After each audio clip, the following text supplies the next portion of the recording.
शारीरिक कष्ट होने पर भी मन भगवान की भक्ति व भजन में लगे रहे, इसके लिए क्या करें महाराज जी? इसमें कहा कि शारीरिक कष्ट है, भजन हमारा होता रहे, कष्ट में भी चिंतन होता रहे, कष्ट में भी, इसके लिए ये थोड़ा अभ्यास की करना पड़ेगा। पहले पहले तो कष्ट होगा, क्योंकि अगर जिसने कभी किया नहीं है तो उधर मन लगना तो कठिन है। लेकिन ठाकुर जी का अगर वो दिखा लिया हो तो कोई बात नहीं है। उसी मंत्र उसी नाम को करते रहे धीरे धीरे धीरे धीरे, और प्रार्थना करते रहे ठाकुर जी से। बिल्कुल करते करते करते करते जो होगा, एक साथ में तो होगा नहीं, कभी किया नहीं है तो कैसे होगा। अगर करते हो, इसमें भी तबीयत खराब हो जाता है, जब जो है उसी समय दुख में ही तो करना चाहिए। देखो हम केवल शारीरिक कष्ट की बात ही नहीं कर रहे, हम हर प्रकार के कष्ट की, शारीरिक कष्ट भी है, हो सकता है आर्थिक कष्ट भी होता है, हर घर में कला है, प्रतिकूल परिस्थितियां हैं, परेशानियां हैं, न जाने क्या क्या प्रतिकूल परिस्थितियां, इन सब का एक ही उत्तर है, आप बताएंगे? प्रतिकूल परिस्थितियों में शारीरिक कष्ट है, भगवान का भजन चिंतन होता रहे जी, इसके लिए क्या करें? महाश्री वैसे तो एक बहुत अच्छी बात बताई है, ठाकुर जी ने एक सद्गुण बताया है गीता जी में। केवल इस सद्गुण को व्यक्ति नाम जब भी ना करे ना, इस बात को भागवत में भी कहा है। भागवत में कहा है ब्रह्मा जी ने स्वयं, तत्य अनुकंपा सुसमीक्षमाना भुंजान एवात कृतम विपाकम।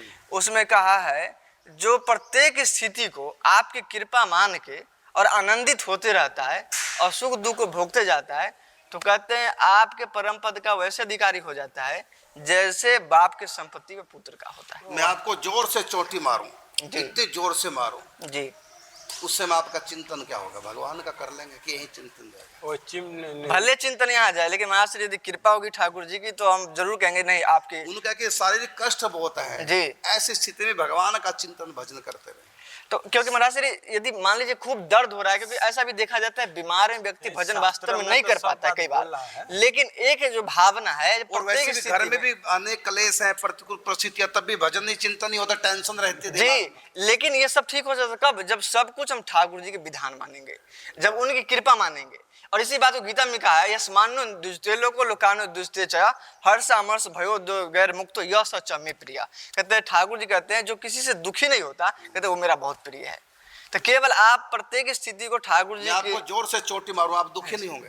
महाराज से जैसे मान लीजिए मिर्ची खा लिया तो तीखा तो लगेगा, ठीक है, तीखा लगेगा, आंख में आंसू भी आएगा, लेकिन कहेंगे नहीं ये सब ठाकुर जी की कृपा है। भी आएगा, देखो आगे। जी जी जी तो उस समय शरीर पे प्रभाव पड़ेगा, लेकिन मन में जो है वो प्रसन्नता। जैसे एक उदाहरण दे सकते हैं, एक गर्भवती स्त्री अपने बच्चे को जन्म देती है तो उस प्रसव के समय उसको दर्द होता है, लेकिन अंदर से एक अनुभूति होती है नहीं ये मेरे आनंद का विधान करेगा। उसी प्रकार बाहर से भले ही कष्ट हो, लेकिन आप ठाकुर जी कृपा मानेंगे तो आपको धैर्य बना। बिल्कुल, आपने बहुत सुंदर उत्तर दिया। देखो चाहे शारीरिक कष्ट हो, गरीबी का कष्ट हो, घर में कलह कलेश हो, कोई बात नहीं मानता, सब हमसे प्रतिकूल चलते हैं, ये सब स्थितियों में मन परेशान तो हो जाता है, इसमें कोई दो राय नहीं। कोई मुझको चोटी जोर से मारेगा, दर्द तो होगा ही होगा, तो दर्द तो होगा, इसमें तो कोई दो राय नहीं। लेकिन उस दर्द में भी हम प्रसन्नता का आभास कर सकते हैं। कैसे? जिस प्रकार 12 साल शादी को हो गए, न जाने कैसे कैसे मन्नतें मांगी, तब जाकर आज वो दिन आया जिसकी 12 साल से प्रतीक्षा थी। क्या? आज प्रसव हो रहा है, आज बच्चे को जन्म स्त्री दे रही है। तो बच्चे को जन्म देने से पहले वेदना प्रारंभ हो जाती है, शारीरिक कष्ट होता है। भले शारीरिक कष्ट हो रहा है, वो हाय हाय भी चिल्ला रही है, लेकिन इसके बाद भी उसको प्रसन्नता है कि आज का भाग्यशाली दिन, जिस दिन की मैं 12 सालों से इंतजार कर रही थी। तो इस कष्ट में भी एक प्रकार से उसके मन में प्रसन्नता होती है कि प्रभु ने मेरी इच्छा पूरी की, मेरी मन्नत पूरी की प्रभु ने।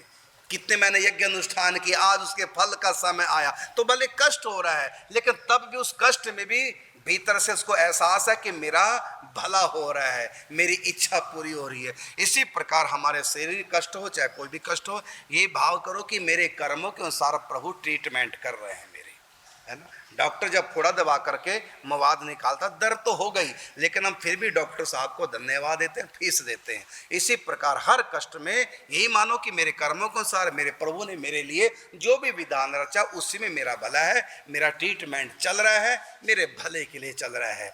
ये मान करके प्रभु को फीस भी दो और धन्यवाद भी दो, भजन भी करो। भगवान की तरफ से कभी गिला शिकवा नहीं करना चाहिए।